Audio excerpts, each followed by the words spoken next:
America, in a Trump administration, is feared to be planning to be a difficult trade partner for Britain and to promote its own form of protectionism. And, well, I mean, I suppose we're trying to do the same sort of thing. Now Canada follows suit.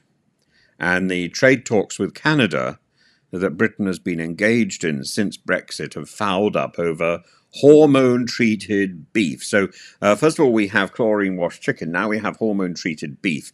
And the trade talks have now collapsed, which impact cheese and cars. We'll get to that all later. Canadian cheddar. Who doesn't love a bit of Canadian cheddar, for example? It's the first time our desperate negotiators have suspended post-Brexit trade talks.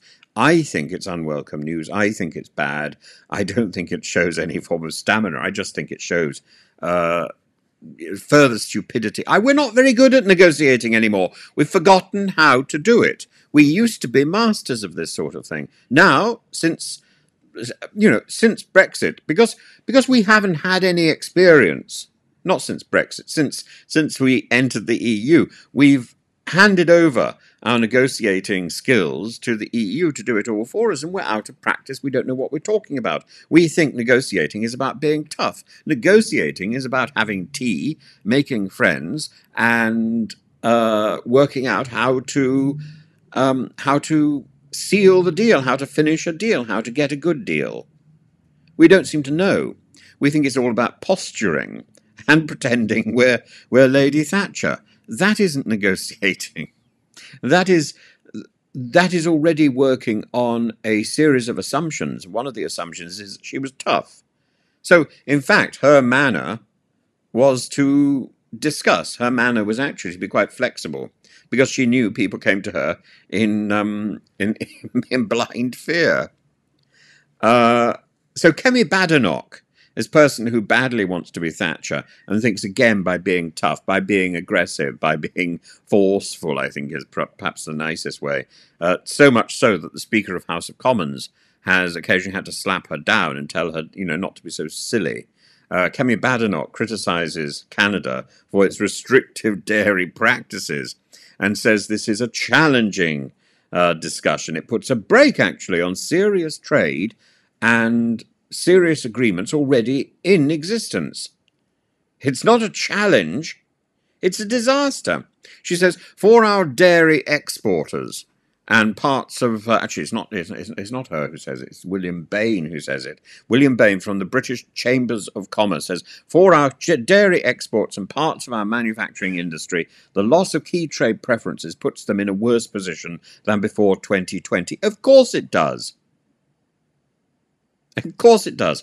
We are in a worse position now than we were before Brexit. We are at the point where we are begging for cheese, big cheese.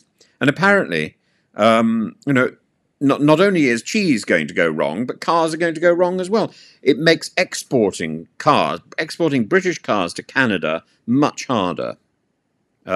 Mike Hawes for the Society of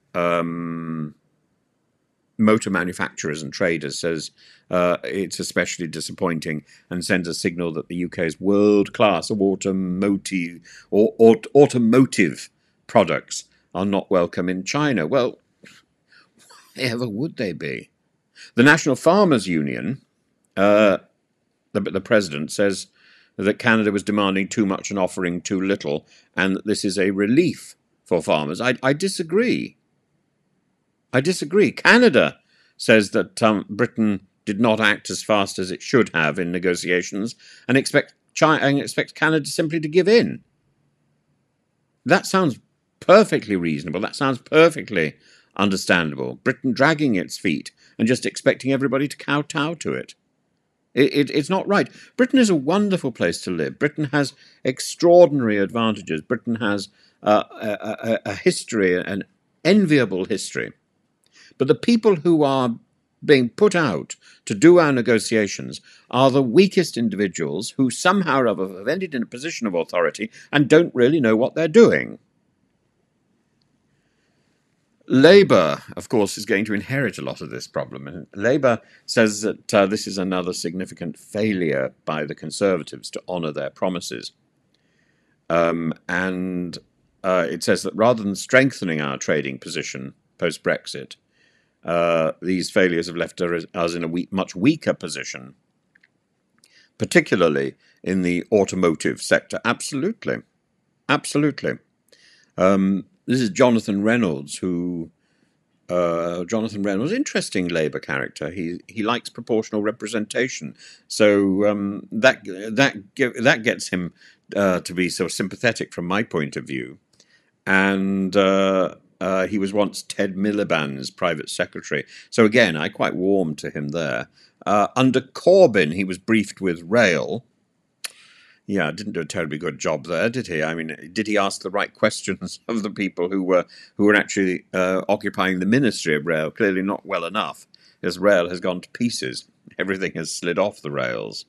So anybody with any on whichever side of the house has got anything to do with rail isn't going to get my vote. And he's now the Shadow Business and Trade Secretary, and he says Labour should pursue a proper trade strategy, focusing on the UK's strengths and working to ensure trade supports our industrial and foreign policy objectives while protecting our high standards. Well, surely that's what anybody would say. I think that's just guff. I just think that's pitter-patter. It means nothing.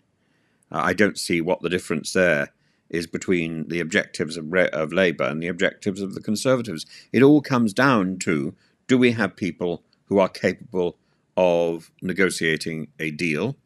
Number one, and number two, are we in such a poor position that we are like somebody's pet poodle, and the poodle just has to look up the leg of anybody who is sitting next to it and say, "God, please help, take me for a walk, and do remember to bring a bag."